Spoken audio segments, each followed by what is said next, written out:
तुम्हाला माहिती का, खानदेश आणि विदर्भामध्ये प्रत्येकाच्या घरी केल्या जाणाऱ्या ह्या ज्वारीच्या बिबड्या कोणाकोणाला खायला आवडतात बरं का. करायला पण तेवढीच मेहनत आहे आणि खायला म्हणसाल तर एक नंबर लागते ही बिबडी. आमच्या घरी तर सर्वांना प्रचंडच आवडतात. तर ही बिबडी कशी केली ते पाहूया. त्या ठिकाणी आपल्याला 1.5 किलो इथं ज्वारी घ्यायची आणि अर्धा किलो इथं गहू घेतला आहेत. ज्वारी आणि गहू स्वच्छ निवडून घेतले आहेत आणि 2 ते 3 पाण्यानं हे आपल्याला धुवून घ्यायचे. 4 दिवस आपल्याला हे धान्य भिजत घालायचे. ज्वारी आणि गहू. ज्वारी बुडेल इतपत आपल्याला भरपूर सारं त्यामध्ये पाणी घालून घ्यायचे. गव्हामध्ये सुद्धा आपल्याला पाणी घालायचं. जसं आपण चिकासाठी गहू भिजत घालतो सेम त्याच पद्धतीनं आता 4 दिवस भिजत घालायचे. तिसऱ्या दिवशी आपल्याला 1 वाटी तांदूळ हा भिजत घालायचे. म्हणजे दुसरं 4 दिवस भिजत घातले, 5व्या दिवशी जेव्हा दळायला येते तेव्हा तांदूळ पण चांगला भिजला जातो. आता 5व्या दिवशी ज्वारी आणि गहू चांगले भिजले गेले आहेत. आपल्याला रोज त्याचं पाणी आपल्याला बदलवायचं आहे. आता त्यातलं आपल्याला पूर्ण पाणी निथळून काढायचं आणि मिक्सरमध्ये हे ज्वारी आपल्याला वाटून घ्यायची. मिक्सरचं भांडं घेतलं, त्यात थोडंसं पाणी घातलं आणि अशी भरड तयार करून घेतली. बारीक करताना आपल्याला खूप जरी बारीक करू नका आणि जाळे ठेवू नका. अशा पद्धतीनं रवाळ आपलं मिश्रण तयार व्हायला पाहिजेत. खूपच जर घट्ट वाटलं त्यात थोडंसं पाणी आपल्याला पुन्हा मिक्स करायचं आणि मिक्सरमध्ये फिरून घ्यायचं आहे. चालू बंद करून मिक्सर असं आपल्याला बटन दाबायचं आहे. तर अशा पद्धतीनं रवाळ आपलं ज्वारी ही बारीक करून घ्यायची. त्याचा आपल्याला कोंडासुद्धा काढायचा आहे. तर एका बाउलमध्ये आपल्याला हे केलेली ज्वारी आहे ना वाटलेली ते काढून घ्यायची. पूर्ण ज्वारी आपण बारीक करून ठेवली. आता जे गहू आहे त्याचासुद्धा आपल्याला चीक तयार करून घ्यायचे. जसं आपण कोरड्यासाठी चीक तयार करतो ना सेम त्याच पद्धतीनं मिक्सरच्या भांड्यामध्ये थोडंसं पाणी मिक्स करून त्याचा हा चीक तयार करून घ्यायचा आहे. म्हणजे जसं कोरड्याला करतो सेम त्याच पद्धतीनं. आता 4 दिवसापर्यंत चांगले गहू आणि ज्वारी ही चांगली भिजल्या गेली. 5व्या दिवशी आपण दळायला घेत आहे. आता तांदूळ भिजत घातला तर 1 दिवस आधी म्हणजे 4थ्या दिवशी त्यालाही आपल्याला चांगला मिक्सरमध्ये वाटून घ्यायचं आहे. एका बाउलमध्ये काढून घ्यायचा. आता जे ज्वारी आपण बारीक केलेली होती ना त्यातला आपल्याला कोंडा काढून घ्यायचा आहे.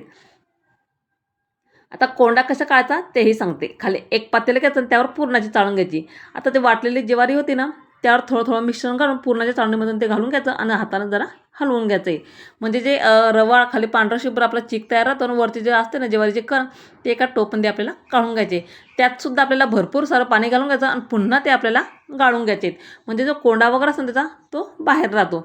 आता एका बाउलमध्ये काढून घेतं, त्यात भरपूर सारं पाणी घातलं आणि जे वरवरचं आहे ते आपल्याला अशा पद्धतीनं पुरणाच्या चाळणीतून गाळून घ्यायचे. म्हणजे जो कोंडा असतो तो आपल्या पुरणाच्या चाळणीमध्ये राहतो. खालचं जे ज्वारीचं रवाळ मिश्रण असतं ना ते खाली राहतं.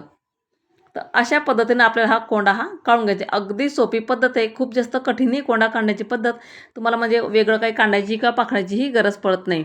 अशा पद्धतीनं आपल्याला हा कोंडा काढून घ्यायचे. त्या कोंड्यातलं पूर्ण चीक आपल्याला पिळून घ्यायचे. म्हणजे जो पांढरा शुभ्र चीक हा खाली राहतो आणि जो भुसा असतो ना हा कोंडा इथला कोंडा माझा हा त्या मिश्रण 2 किलोच्या ज्वारीमध्ये हा निघालेला आहे.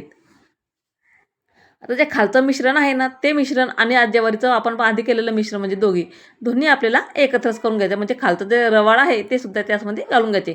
वरचा जो कोंडा असतो तो सगळं आपल्याला काढून घेतला आहे. तर एवढा कोंडा इथं माझा निघालेला आहे 1.5 किलो ज्वारीमध्ये. खूपच सोप्या पद्धतीनं आपण कोंडा काढण्याची पद्धत तुम्हाला मी सांगितलेली आहे. आता जो गव्हाचा चीक आहे ना तो सुद्धा ज्वारीच्या मिश्रणामध्येच घालून घ्यायचं आहे. ज्वारीचं मिश्रण, गव्हाचं मिश्रण आणि तांदूळ बारीक केलेले सर्व तिन्ही मिश्रण आपल्याला एकाच पातेल्यामध्ये भिजत घालायचे रात्रभरासाठी. आता त्यावर आपल्याला झाकण ठेवून द्यायचं आहे. त्याच दिवशी रात्री आपल्याला 1 वाटी हा साबुदाणा भिजत घालायचे. ज्या दिवशी आपण ज्वारी आणि गहू बारीक करतो ना त्याच दिवशी आपल्याला 1 वाटी साबुदाणा भिजत घालायचं आहे. सकाळी उठल्यानंतर आपल्या त्यातलं पाणी पूर्ण आपल्याला हे निथळून काढायचं आहे. जे वरवरचं जे पाणी असतं ना ते थोडंसं आपल्याला काढून घ्यायचं आहे. त्यात कोंडा वगैरे काही नसतो कारण आपण कोंडा आधीच काढलेला होता. पण वरचं पाणी आपल्याला काढणं गरजेचं आहे. हातानं पूर्ण मिश्रण आपल्याला एकजीव करून घ्यायचं आहे. आता पातेल्यामध्ये जेवढा चीक आहे त्याच्या 2 पटीनं आपल्याला पाणी घालून घ्यायचं आहे. तुम्हाला पडी पापड करायचं असते ना थोडंसं मिश्रण पातळ जरी कधी केलं तरी चालतं. पाणी शिल्लक पण कधी झालं तरी काहीच हरकत नाही. नंतर वरून आपण गरम पाणी टाकू शकतो. 1 वाटी तीळ, जिरं, बडीशेप आणि लाल मिरच्या जे हिरव्या झालेल्या आहेत त्याच इथं भुरक्या मिरच्या चुरा करून घेतलेल्या आहेत. पाण्याला उकळलं की त्यात आपल्याला जिरं घालून घ्यायचं, पांढरे तीळ आणि लाल मिरच्या आपल्या हिरव्या मिरच्या लाल झालेल्या त्यासुद्धा चुरा करून टाकल्या आहेत. आणि पाण्याला उकळ आले की चवीप्रमाणे मीठ आणि केलेलं मिश्रण त्यामध्ये आपल्याला घालून घ्यायचं आहे. सारखं आपल्याला रईनं किंवा चाटूनं हलवत घ्यायचं आहे. म्हणजे ढवळत राहायचं आहे. त्याच भिजवलेला साबुदाणासुद्धा त्यामध्येच घालून घ्यायचा आहे. तुम्ही जर मिश्रण जर सारखं हलवलं नाही ना तर त्यामध्ये गाठी वगैरे होतात आणि घट्टपणा येतो. म्हणून आपल्याला सतत हे हलवत घ्यायचं आहे. त्यामध्ये आपल्याला 1 वाटी बडीशेप घालायची राहिली होती माझी. नंतर त्यामध्ये 1 वाटी बडीशेपसुद्धा घालून घेतली. सारखं रईनं किंवा चाटूनं लाटण्यानं तुम्हाला ज्यानं हट्टा येत असेल त्यानं ते तुम्ही ते हटू शकतात. मिश्रण जर खूपच घट्ट वाटत असेल ना, त्यात थोडंसं गरम पाणी अजून घाला, काहीच हरकत नाही. तुम्हाला चमच्यानं घालायचं असेल पडीपापड थोडंसं मिश्रण घट्टसर असलं तरी पण चालतं. आता हा घाटा शिजवायला मला चांगला आहे 30 ते 35 मिनटं हे गेलेले आहेत. आता मोठा गॅस केला आहे, त्यावर चांगला गदगद घाटा हा चांगला शिजून घ्यायचे. असं बुडबुडे सुटायला पाहिजे आणि वरतून साई यायला पाहिजे, समजून जायचं आपलं मिश्रण चांगलं शिजलं गेलं आहे. आता हे थापले जे आहेत म्हणजे सॉरी बिबड्या जे आहेत ते थापूनच बनवत असतात, म्हणजे अगदी पारंपरिक पद्धत. तुम्हाला चमच्याने घाला असेल तर तुम्ही चमच्याने घालू शकतात, पण ह्या बिबड्या थापूनच केल्या जातात. तर खाली कापड घ्यायचा आणि ताटावर हे थोडंसं एक मिश्रण घालून कोमट पाण्याचा हात घेऊन त्यावर हे बिबड्या थापून घ्यायचे. खूप सोपी पद्धत आहे की कोणीही बनवू शकेल. तर अशा पद्धतीनं आपल्याला हे बिबड्या थापून घ्यायचे. तुम्हाला चमच्यानं घालायचं असेल तर थोडंसं मिश्रण थोडंसं पातळ ठेवा, म्हणजे चमच्याने ते सहज पडलं जातं. मी थोडंसं मिश्रण घट्टसं ठेवलं आहे, कारण आपल्याला थापून बनवायचे आहेत. कारण बिबड्या ह्या म्हटलं थोडं थापूनच केल्या जातात. एका दिवसामध्ये ह्या कडक ह्या सुकून निघतात. संध्याकाळी काढायचं कसं तेही सांगते. वरतून म्हणजे पाणी घ्यायचं थंड पाणी, आणि बिबड्याची साडी जे आहेत केलेले ते पालथी मारायची. तर दोघीची मदत लागते. माझी सासूबाई मी ह्या बिबड्याचं साडी पालथी बनवून घेते, त्यावर वरतून आपल्याला पूर्ण पाणी हे शिपळून घ्यायचे. म्हणजे जेव्हा तो कापड भिजतो तेव्हा ते बिबडी सहज निघल्या जाते. खूप जास्तही वेळ लागत नाही ती बिबडी काढायला, सहज निघला जाते, तुटत वगैरे काही नाही. तर कापड भिजला की पाण्यावर पाणी मारलं कापडावर की 5 ते 10 मिनटं थांबून घ्यायचं, नंतर त्या बिबड्या काढायला घ्यायच्यात. म्हणजे सहज निघतात, खूप जास्त वेळ लागत नाही आणि तुटत नाही. तर माझी सासूबाई आणि मी दोघी टेरेसवर आलो आणि ह्या बिबड्या काढून घेते. त्याच दिवशी संध्याकाळी थोडंसं पालथ्या मारल्या आणि त्यावर झाकण ठेवून दिलं, म्हणजे 2-3 तासामध्ये ह्या बिबड्या अगदी कडक वाळून निघालेल्या आहेत. तुम्ही पाहू शकता.